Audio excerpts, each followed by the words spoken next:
All right, what is going on, everybody? Welcome back to another video. The second, or I guess the first game recap of the NBA Finals. My second NBA Finals video, but the first one was a preview. Welcome back. In this game, we're gonna recap Game 1 of the Finals. We're gonna talk about what I like, what I didn't like. Looking forward to Game 2 a little bit. Talking about performances, talking about some news and stuff, pre-game, post-game, all that kind of stuff. Just a full recap. So if you like what I have to say, like the video. If you have any opinions, comment it down below. And if you just like the vibes, consider subscribing. There might be some noise in the background. The neighborhood and everything is always so noisy sometimes, especially, as soon as I click that record button, things just start to happen. So I apologize in advance. Um, let's talk about this game. Um, Game 1 is a perfect reason why I don't do predictions anymore, because I said in my preview of this series, the Knicks weren't going to win one game in San Antonio, one of these first two. And they go into San Antonio and they win this first game, um, but pretty convincingly. I don't want to say like easily, but just convincingly. Um, it was a great show of determination, and it was a great show of the savviness that all the starters, this whole team has, and sort of the naivete that the Spurs have. Um, let's get into my notes because I have a few notes, and then we'll talk in between the notes and everything like we normally do. Um, the first note I have here is at the beginning of this game, it was so fast. It was back and forth. It was this way, that way, left, right, going across the screen. And both teams, I don't want to say I never saw the Knicks push the pace like this, but you could tell they really wanted to match the Spurs' energy and not let them take control of the game. And there were moments in this game, we'll get to them, where if it felt like the Spurs were on a run, but it never felt like they were in control. It always felt like they were pressing forward when the Knicks were sort of just like pacing themselves and going through it and knowing what it takes to get to an end of a game. And when they got to the end of that game, it became the thing that I was talking about in my last video, which is rest versus readiness. And, we'll talk about who won that fight this time. My second note here is Dylan Harper, man. Dylan freaking Harper. I'm gonna have to get. I was gonna get a Victor Wembanyama jersey. Next time I get a jersey, I might have to get a Dylan Harper jersey, man. This kid is so freaking good. Especially in this first quarter and then a little bit of the second half, he was really good. I wish they would have played him more. He did play 28 minutes, but I just wish maybe like in those minutes that he played, he could add some more plays, could add some more stuff ran for him to get him open. Because he had a couple really tough shots that I don't think needed to be that tough, and he had a couple very easy ones you were like, wow, how didn't the Knicks cover that? Um, Through this Dylan Harper little run he had, the Spurs started opening the game up a little bit. Their shooters started hitting shots. Julian Champagnie had a really great moment, or moments, I should say. Um, Picked up where he left off in Game 7 in the Oklahoma series. Hit a couple threes. In total for the game, he went 5 of 10 from three, so split his threes. But he did nothing but shoot threes. Um, yeah, he took one shot that wasn't a three, which is crazy. They just told him sit in the corner and shoot, and he did that very well, I will say. And what generated a lot of these shots for Julian Champagnie and some of the other shooters, Devin Vassell, did Devin Vassell make? He made one. He took a bunch. He made one. De'Aaron Fox took four, made none. Yeah. But what generated those shots specifically, we'll say for Julian Champagnie in this case, the driving and kicking for the Spurs, it was relentless. They kept, if you weren't a shooter, if you weren't like a designated shooter almost, you were driving in, getting all the Knicks players in the paint, and then the Spurs players would kick it back out to their teammates. Um, it looked really crisp. It looked really nice. I don't know how to simplify it more or how to make it sound more complex and more grandiose. I simply can't. But the driving and kicking was really good. And as I was writing this note, um, we had the first little domino to fall in this series. That was a big domino. On that sequence where the Spurs were driving and kicking and getting offensive boards and pushing it back out, um, Jalen Brunson got hit with a knee injury. Harrison Barnes like sort of like fell on his leg. It was an accident. It looked like it was intentional, but just fell on his knee, and he didn't hyperextend it or anything. But it looked like he got like a little bone on bone contact or like bone on like one of the soft parts of the knee, and it looked like it hurt. He went back to the locker room, and he looked like he was in a great deal of pain, but didn't look like he was. He obviously walked back, so it wasn't too bad. That was the first quarter, I believe, 2 minutes left. And then this is again why I don't make predictions about games. Um, I said Jose Alvarado might not play this series, and Jose Alvarado did play this series. He made 1 3. He had 7 points. He was 3 of 6 from field goal, 4 rebounds, 1 assist, 1 steal, 3 fouls. So he went out there and did his little act, and it helped generate some positive momentum for the Knicks to try to stay in the game a little bit. Down so much after that barrage of threes from Julian Champagny. And in that response that the Knicks were having, Karl Anthony Towns started to look a little bit more comfortable. He started going at Wemby. He had a couple shots like in the paint, like an offensive rebound or like a quick post touch. But this was the first time like Cat like got a full head of steam going downhill, layup right past Wemby. Wemby was like a little dazed and confused. He was like, "Where is he?" And Cat was just right past him, which is crazy to say because Cat is probably one of the I guess one of the smaller defenders you could put on Wemby. I guess, yeah. I mean, OG is the smallest, obviously, that you want on him, but Cat's like the second smallest because you got the other guys on this roster that are a little bit taller than Cat. But Cat moves fast. If Cat wants to move fast, he can. Um, the Knicks weren't wavering. They kept fighting. They kept the momentum going. I think at that point they had brought it down to maybe like a 6 point lead for the Spurs. Yeah, somewhere around there. And then just as they were building this momentum again to go on a run, the Knicks, Jalen Brunson goes down again. This time it's not the knee, it's the ankle. I believe on the same leg, but um, he wasn't in pain. He was just mad because the ref didn't call it. I think there was some confusion for Jalen Brunson why the refs didn't call what happened. But he his ankle, oof, his ankle. It was a rough watch. It wasn't one of the worst injuries I've seen, but you never want to see somebody roll their ankle. It always feels bad.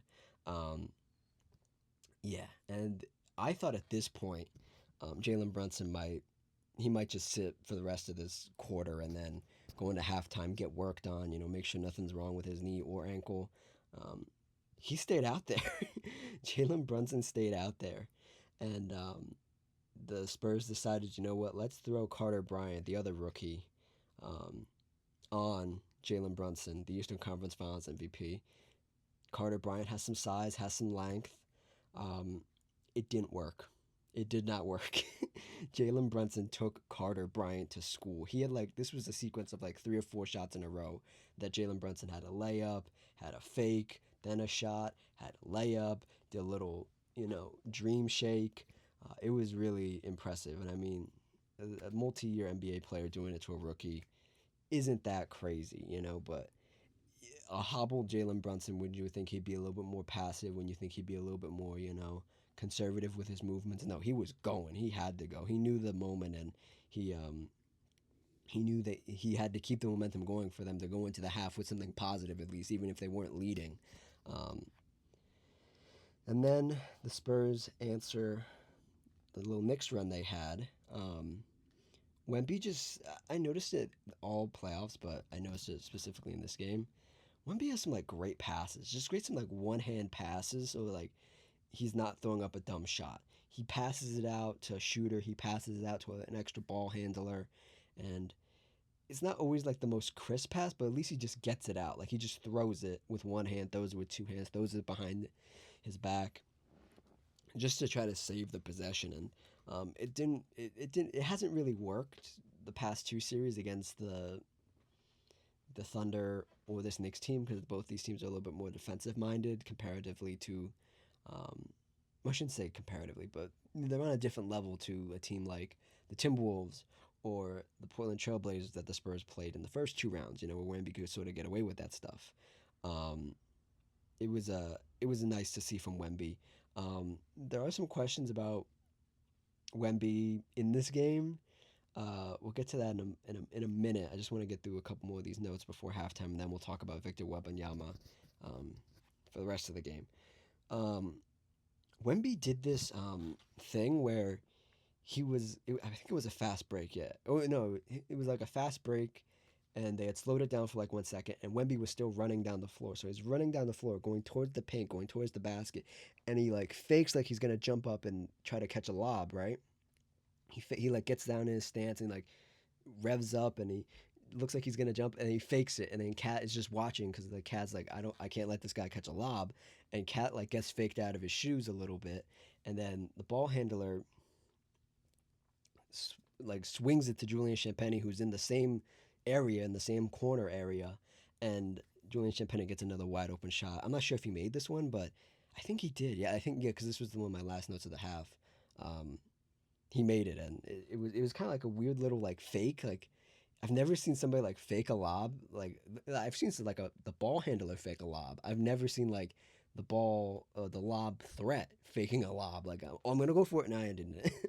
And then something interesting that I didn't notice, but obviously the broadcast noticed. The Knicks had a really low free throw rate. Like they didn't have a lot of free throw attempts in the first half. I think that was because they have a lot of these mid-range threats, and I failed to mention this in my preview video, but they have a lot of these mid-range threats, like Mikal Bridges, like Jalen Brunson, um, like I guess a little bit Miles McBride, yeah, a little bit. Um, Carl Anthony Towns can get you a little two-pointer to complement a lot of the three-point shooting they have.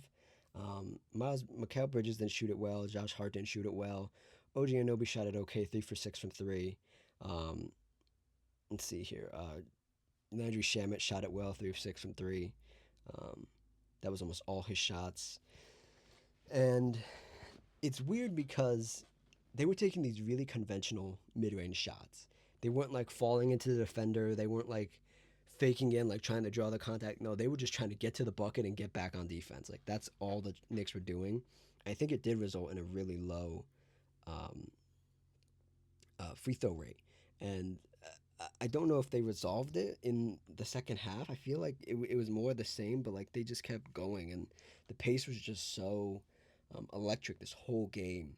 And at times it was slow. They did slow it down.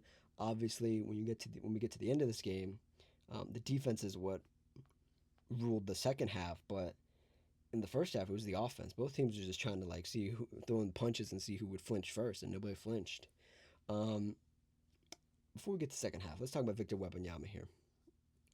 I feel like this was people are saying this is like Vic's worst playoff game. He only has what like maybe less than 20 playoff games, right? Yeah, because they're like less than 20ish playoff games. Yeah, definitely less than 20. But I don't feel like this is his worst. I feel like this is his least impactful playoff game yet, because he's 6 for 21 from field goal, terrible. 2 of 9 from three, terrible. Took 13 free throws though, made 12 of them, pretty good. Um, 12 rebounds, that's normal. 3 blocks, 1 steal, that's pretty normal. Um, it's the 6 turnovers and 26 points, and yeah, and only 3 offensive boards. That's the kicker right there. Where I said this in the Oklahoma City series, when Wemby doesn't rebound, when he can't rebound, because he's getting like boxed out of the paint or whatever, it becomes very hard for him to get in his groove. And Wemby doesn't have a go-to shot, so when his rebounding is what gets him going. And if he can't rebound, then I know 12 rebounds is like, whoa, that's pretty high. No, it's pretty low for Vic, in all honesty. Um, if Vic doesn't get the rebounding going, it feels like the rest of his game is off. And if he had a go-to shot, I don't think that would be the case. I a lot of people have said it that he needs a go-to shot. I I'm inclined to agree because as much as as much as I like what Vic does, it, he needs a go-to shot because nobody on this team is like a go-to shot. I guess Fox is like that turnaround shot. Um, Dylan Harper has a little turnaround shot as well. But like people on these Knicks teams, on this Knicks team, they have moves. They have go-to moves. Jalen Brunson has go-to moves. Mikal Bridges has go-to moves. You know, Karl Anthony Towns. I don't know if he has go-to moves, but like he can get you a good sequence of shots. And the Spurs just struggled. The rest of the second half, as I'll detail here in a second, they just struggled getting consistent shots up, and they couldn't rely on the fast-paced play. As they say, in the playoffs, the game slows down. I'm not sure that was so true in the first half of this game, but definitely in the second half. Um, as we get into the second half here, this is where the Spurs start to feel like, oh, they're going to lose this game. And I wasn't completely convinced that they were going to lose this game because I think they have some really great comebacks in them. But I don't know if the Spurs know how to defend a comeback from another team like this Knicks team. The Spurs were leaving points on the board. Even the good like second chance point attempts just weren't going in. Um, it was kind of weird to see like Wemby would get a rebound and kick it out. Lou Cornett would get a rebound, kick it out. What was his name? What was his name? Dylan Harper would get a rebound and put it back up. Same with Stephon Castle. And sometimes it just wouldn't go in, and it'd be so frustrating because it's like that's an easy shot. That's a wide open one. Those are the points you need. Um, as we continue in the beginning of this first, or this the second half in the third quarter. I don't know why I almost said the first half. Um, this is where I talk about Vic's passing again. He has this like ejecto pass where he like ejects the ball. Like he's just like, oh, I'm stuck. I can't pick up my dribble. Or I've picked up my dribble. I need to pass it. Let me hold it all the way up here and then just fling it with one hand. That was good. Um, Karl Anthony Towns started really rebounding the ball well, and I don't want to say this is what changed the game, but he had two back to back offensive boards on the same possession, so he missed one and got his own rebound. But like over like Vic and like some of these the Spurs were rebounding the ball pretty well. Julian Champagnie had 10 boards, Devin Vassell had 9, Stephon Castle had 8, Dylan Harper had 8. So Carl was getting like swarmed on some of these rebounds, and he had two really um, convincing boards. You're like, whoa, whoa, Carl, whoa. Um, at the end of this third quarter, um, both teams trade big shots, hitting each other really hard. And then we head into the fourth quarter where we got a OG Anunoby appearance finally. I was watching this game, and just because we're in San Antonio, I was watching OG Anunoby, and I was like, this is really just Kawhi Leonard if his career was different, because OG Anunoby's a really great player. And then once OG started hitting his shots, it was like, oh yes, okay, this is the Knicks team that we need. Um, I'm talking as a neutral fan, but this is the Knicks team that you want to see. You just don't want to see Carl and Jalen Brunson go off. You want to see Mikal Bridges. You want to see OG Anunoby. And you want to see guys like Landry Shamet go off.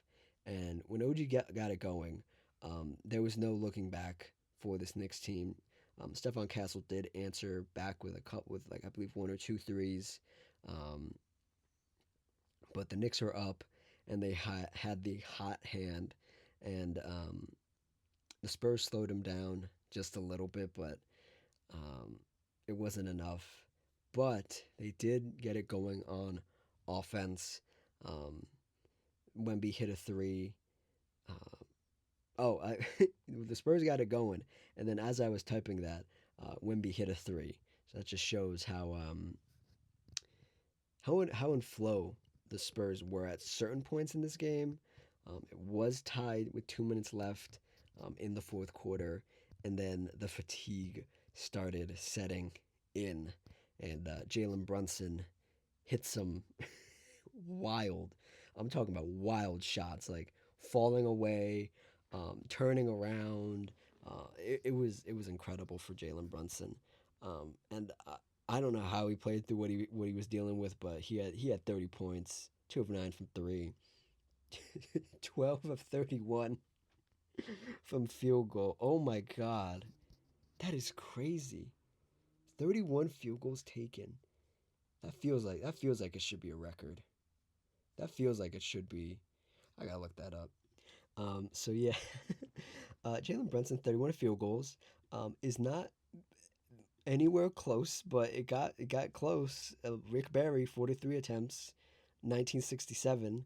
Michael Jordan, 43 attempts, 1993.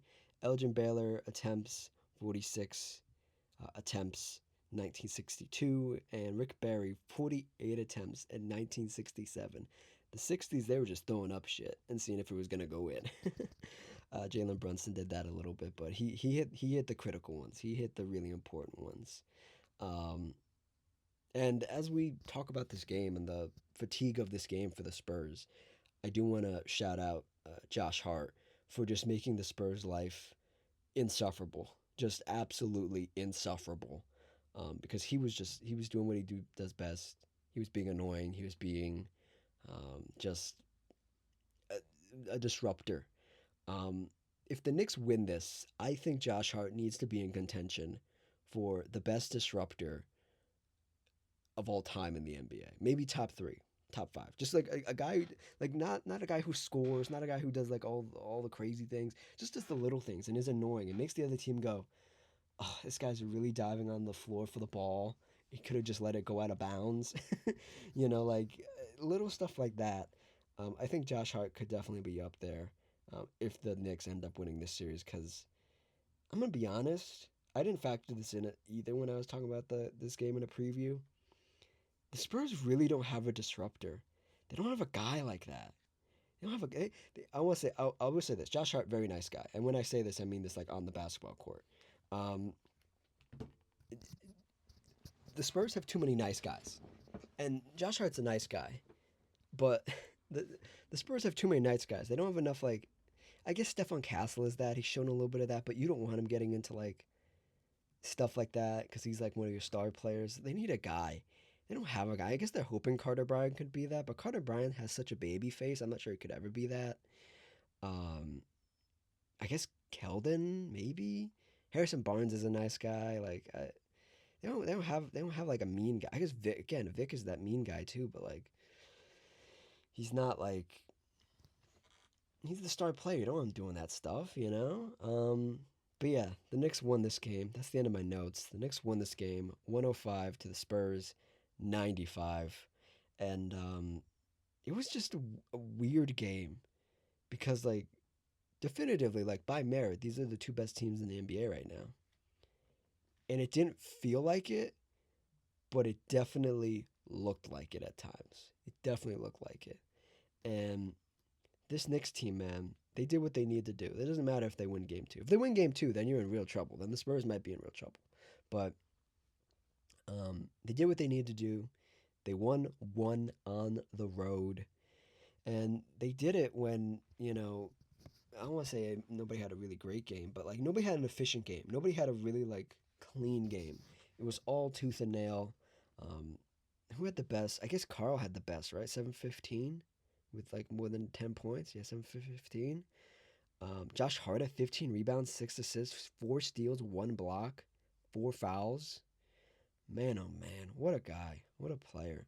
I also do want to talk about Mitchell Robinson, who we talked about um, in the preview. Mitchell Robinson, he did not look great at all. He had his hand all like bandaged up and like had like a cast on, like a little like makeshift cast. Every time he would like go to go to do something with that right hand, it just wasn't happening. Mikal Bridges tried to throw him a lob with to his broken hand. Couldn't do it. It was too far of a pass, but like you could tell Mitchell Robinson didn't want to go up there and try to catch it and cock it in. Um, yeah, no, it wasn't good. Um, talk about the Spurs here for a little bit at the end. Um, do I expect a response in this game, next game? I do. The Spurs team likes adversity. They lost game one versus the Timberwolves as well. I don't think the Timberwolves are a comparable team to the Knicks, but I think it's pretty close. All things considered, because they were one of the older teams that the Spurs have played in this run. Because they played the Blazers, they played Oklahoma. They're both pretty young. Um, but then playing the Timberwolves, sort of, um, you could think about it in that sense as well. Um, it's tough. It's going to be really tough for the Spurs team. I said Spurs in seven. I'm going to stick to that. I'm not going to change my guess, my prediction right now. But it's going to be a tough seven. You're gonna need a long vacation after this, and you're not gonna get it. Um, we need to talk about De'Aaron Fox. I know De'Aaron Fox was like the hero of like Game Seven a little bit. Had some moments where he slowed the pace down, collected the guys, and was the elder leader on in the starting five at least.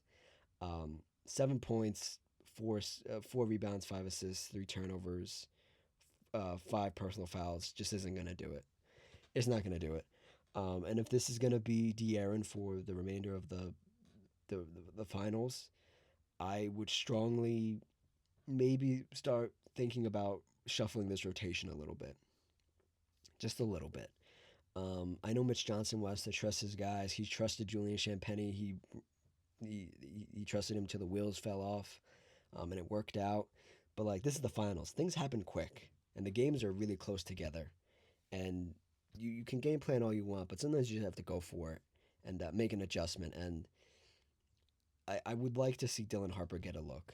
I really would. Now, I'm not saying he's gonna fix all their problems or anything, but I would at least like to see Dylan Harper get a look in the starting lineup because he's been so effective. He hasn't been he was a little efficient this game, a little more efficient, but he hasn't been that efficient. But I would just like to see his energy out there and what he can do. Um, Otherwise, like I said, this Spurs team is kind of boxed into the lineups they can run because of the team they have. Um, and they're just going to have to roll out there and trust some of these other guys, you know? Also, the only other guy who's played in the finals here, Harrison Barnes, um, 12 minutes, 0 points, 2 shots taken. Yeah, we gotta do something about that. Throw Lindsey Water out there, man. Throw somebody else out there. Just let them shoot. And the other thing, I want to make a correction from yesterday because I did make a mistake yesterday in my other video. When I was talking about the Knicks and who has finals experience, I was like, Jay, nobody on this Knicks team has finals experience. Mikal Bridges playing the finals versus the Bucks when he was a Phoenix Sun. I had completely forgotten about that. I apologize. I That was a huge mess on my mistake. That was a huge mess on my part because I was trying because I always forget about that final because it's not the one. It's not the bubble one in 2020. It's the one after that one. It's the 2021 finals, I believe. And that whole time period is like wiped from everybody's memory. So if you weren't the winner, you were the loser, and everybody forgot. And the Phoenix Suns didn't win that, so I kind of forgot about that. So they do have somebody who has finals experience on this Knicks team as a player. But everybody else is sort of a mixed bag of playoff experience and non-playoff experience.